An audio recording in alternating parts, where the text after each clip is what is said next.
Saudara, Anda menyaksikan Kompas Bisnis bersama saya Putri Oktaviani. Saat Indonesia dirundung ketidakpastian jenis barang apa saja yang kena kenaikan PPN, Vietnam justru menurunkan PPN.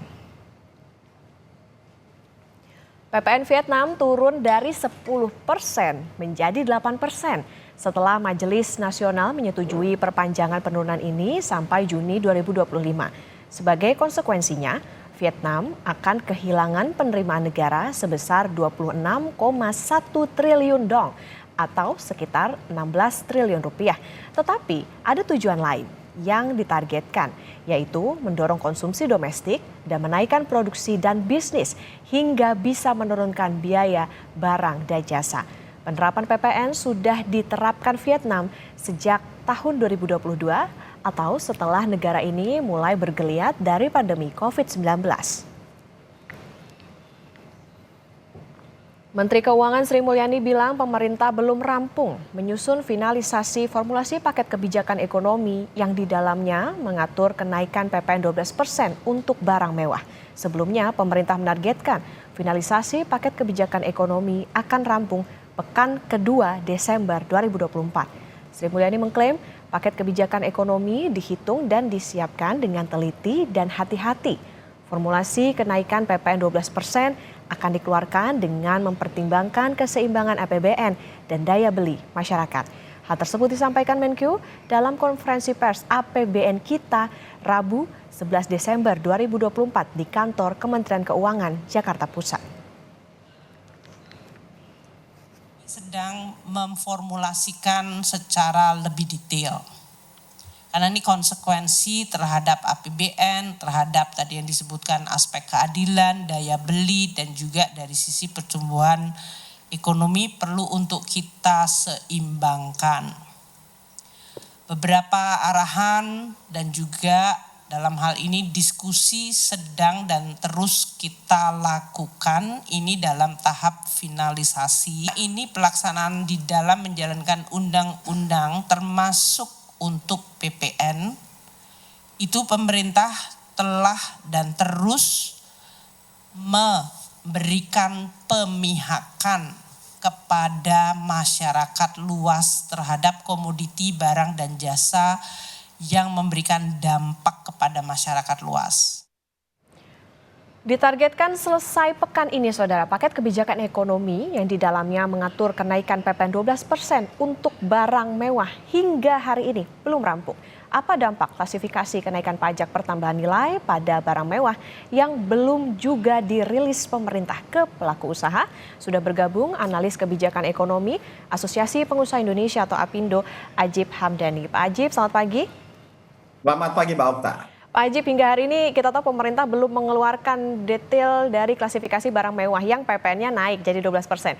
Gimana situasi di lapangan saat ini, Pak? Sikap seperti apa yang diambil pelaku usaha saat sekarang ini belum ada nih kepastian kebijakan ekonomi?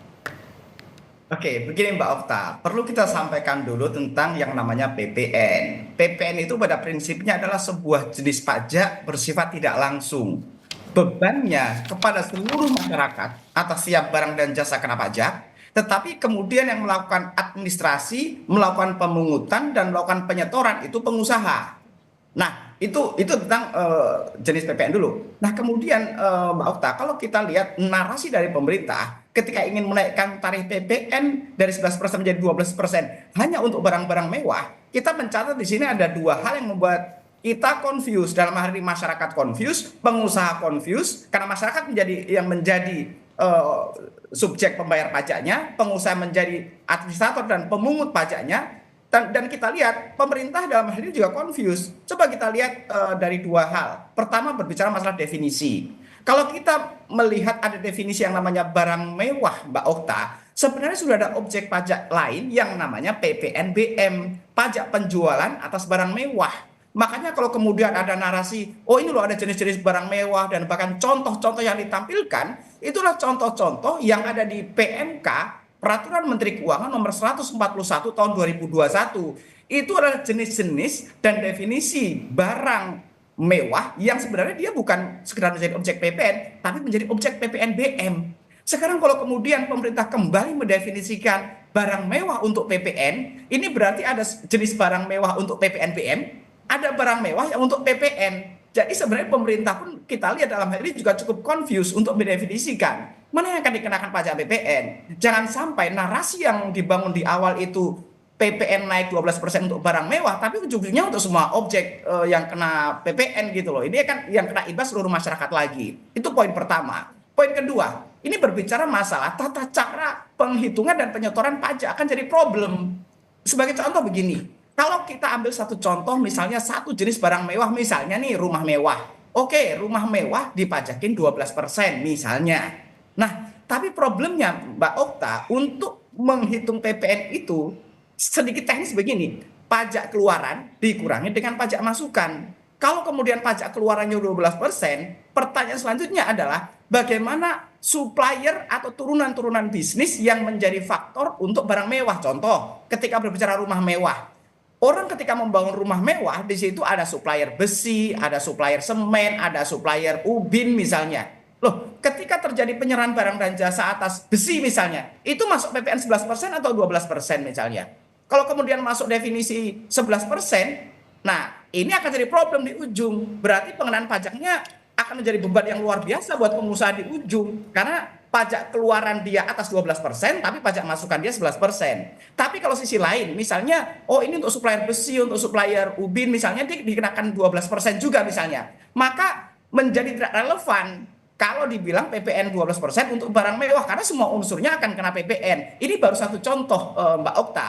Untuk objek-objek lain yang kemudian akan didefinisikan barang mewah atas 12%, punya problem yang sama. Bagaimana proses penghitungan atas faktor-faktor produksinya? Nah ini yang kita sampaikan Mbak Okta, bahwa sebenarnya ini dalam kondisi yang tidak ideal untuk pemerintah menaikkan tarif PPN. Kenaikan tarif PPN-nya juga sudah menimbulkan polemik tersendiri, karena ini berbicara masalah faktor kekurangan budgeting buat APBN. Di sisi lain, pemerintah akan menghadapi problem ketika mendefinisikan maupun menghitung atas perpajakan yang ada. Ini akan membuat bingung masyarakat, dunia usaha, dan bersifat kontraproduktif terhadap pertumbuhan ekonomi. Padahal kalau kita lihat narasi yang dibangun oleh Bu Sri Mulyani Indrawati, yang dibangun oleh Menteri Keuangan adalah bagaimana kebijakan-kebijakan ekonomi, bagaimana kebijakan-kebijakan fiskal itu harus pro dengan pertumbuhan ekonomi, pro dengan daya beli masyarakat, dan lain-lain. Bahkan sangat menarik juga Mbak Okta, kemudian ketika kita bandingkan, ketika negara tetangga kita yang 10% pajak PPN-nya di Vietnam, tadi disampaikan oleh Mbak Okta, bahkan sekarang untuk menstimulus pertumbuhan ekonomi, mereka menurunkan tarif. Nah ini kan menjadi aneh ketika Indonesia juga mempunyai narasi yang sama untuk mendorong pertumbuhan ekonomi yang eskalatif di tahun-tahun ke depan, itu malah justru pemerintah punya narasi untuk menaikkan tarif PPN. Dan apalagi kalau kita lihat Mbak Okta, bahwa bagaimana proyeksi global ekonomi Indonesia, global itu juga akan tumbuh cenderung slowdown, masuk ekonomi Indonesia. Artinya ekonomi Indonesia ingin tumbuh lebih eskalatif, harus bertumbuh pada ekonomi dalam negeri, harus bertumbuh pada daya beli masyarakat, dan justru jangan diberikan disinsentif fiskal dalam bentuk kenaikan tarif PPN. Iya Pak Ajib, kalau tadi dianggap kondisinya tidak ideal, kemudian juga tadi pengusaha juga bingung, di tengah masyarakat juga bingung soal bagaimana klasifikasi PPNBM, artinya berarti yang apa ya, menurut Apindo naikin aja PPNBM-nya yang batasnya 10% itu karena klasifikasinya udah jelas soal barang mewah itu, atau seperti apa Pak Ajib?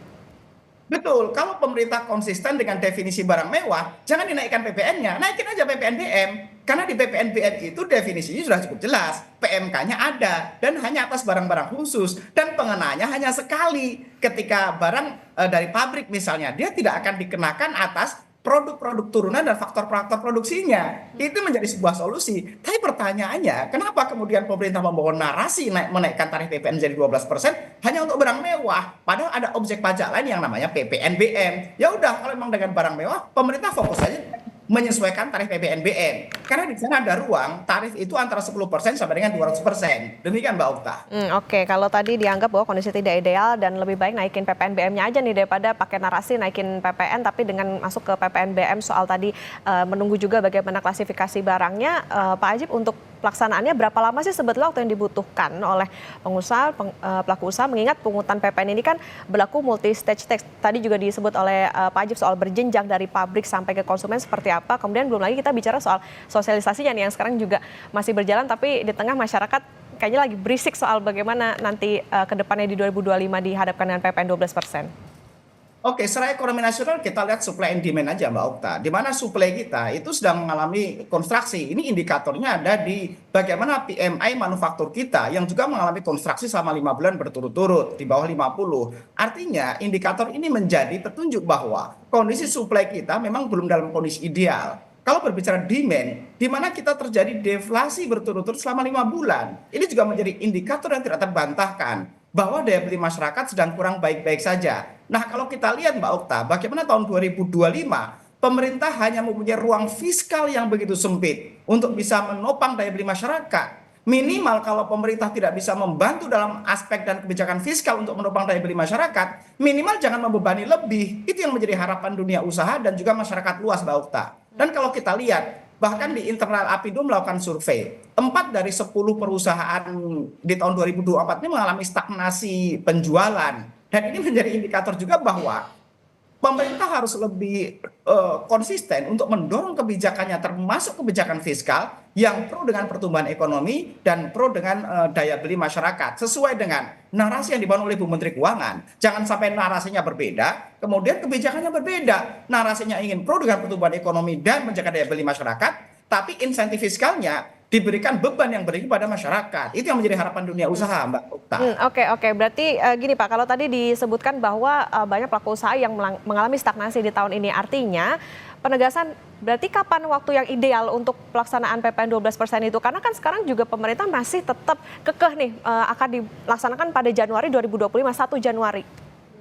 Pemerintah sebenarnya mempunyai ruang yang banyak untuk menaikkan. Bisa dievaluasi di pertengahan 2025 atau misalnya di akhir 2025. Karena kalau kita lihat momentum di tahun 2025, ada juga kebijakan perpajakan misalnya yang namanya core tax system misalnya.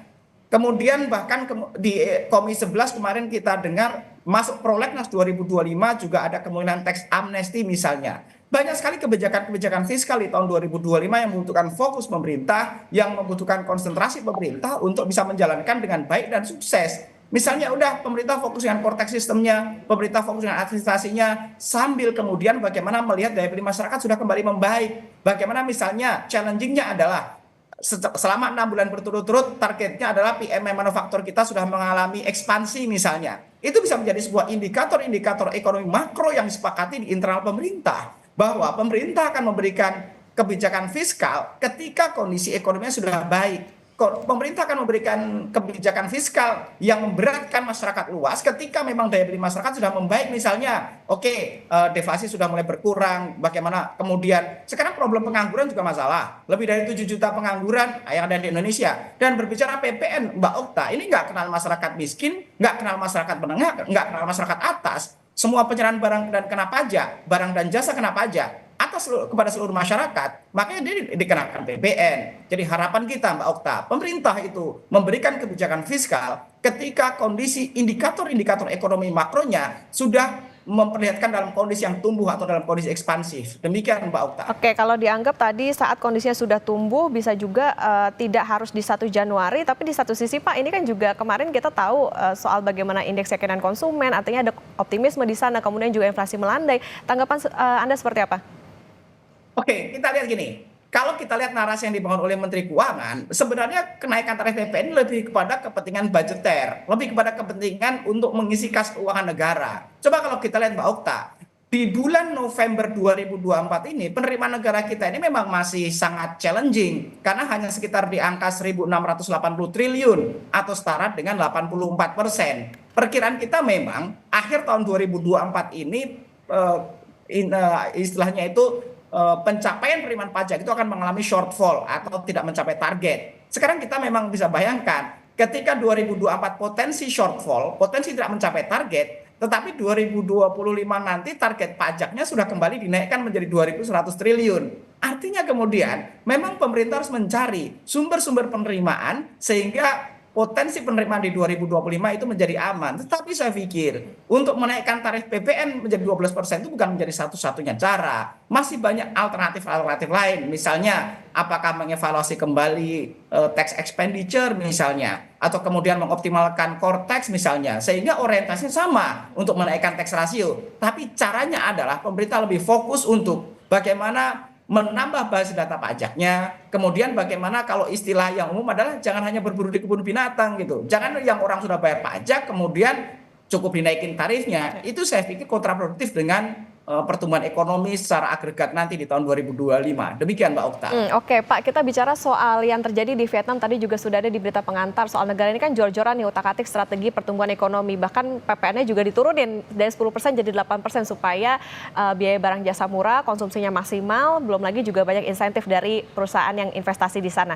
Sementara PPN ini kan bikin daya saing bisnis kita tertinggalkah dari Vietnam dengan kondisi yang seperti saat ini? Ada antisipasikah Pak soal ini? Singkat saja Pak Ajib. Kalau kita lihat sebenarnya Mbak Okta, di Undang-Undang Nomor 7 Tahun 2021 tentang Undang-Undang Harmonisasi dan Peraturan Perpajakan atau HPP, itu pemerintah punya ruang untuk membuat tarif PPN 5 sampai dengan 15%. Jangankan mau menaikkan, pemerintah kembali menurunkan ke 10% pun bisa kalau mau gitu. Problemnya adalah pemerintah ini akan konsisten dengan program-program fiskal yang seperti apa? Apakah yang akan mendorong daya beli masyarakat? Apakah akan mendorong daya beli ekonomi di pertumbuhan ekonomi ke depannya? Atau memang kepentingannya untuk aspek budgeter atau yang penting aman? Karena hitung-hitungan kita Mbak Okta, kalau pemerintah menaikkan dari 11% menjadi 12%, mereka tanpa effort lebih pun mereka bisa menambah penghasilan sekitar 80 triliun. Itu hitung-hitungan secara matematika ekonominya. Tapi problemnya adalah bagaimana dengan volume bisnis yang ada, bagaimana dengan daya beli masyarakat yang ada, bagaimana dengan kepentingan masyarakat luas terutama golongan menengah dan bawah. Kira-kira begitu. Jadi justru kita mengapresiasi ketika negara lain menurunkan tarif PPN, justru di kita itu menaikkan. Padahal kalau kita lihat Mbak Okta, lebih dari 60% produk domestik bruto kita itu ditopang oleh konsumsi rumah tangga. Artinya kalau pemerintah bisa mendorong kebijakan fiskal yang pro dengan daya beli masyarakat, saya pikir pertumbuhan ekonomi di tahun 2025 itu kembali bisa di atas 5%. Tapi kalau pemerintah membebani daya beli masyarakat, maka 5% tahun 2025 pun akan menjadi sebuah hal yang sangat challenging. Demikian Mbak Okta. Oke, jadi harus dilihat dulu nih pemerintah gimana kemampuan dari masyarakat dalam menaikkan PPN. Kalau misalnya bisa sih dilihat dulu gimana apakah kebijakannya bisa dorong bagaimana konsumsi di masyarakat. Karena tadi konsumsi ini kan juga berdampak begitu pada bagaimana perputaran ekonomi yang bisa berdampak juga pada pertumbuhan ekonomi. Tentu saja sekarang yang kita tunggu adalah bagaimana solusi dari pemerintah. Karena masyarakat bingung, pengusaha juga lagi bingung nih soal bagaimana paket kebijakannya. Terima kasih analis kebijakan ekonomi Asosiasi Pengusaha Indonesia atau APindo Pak Ajif Hamdani sudah bersama di Kompas Bisnis. Sehat selalu Pak Ajif.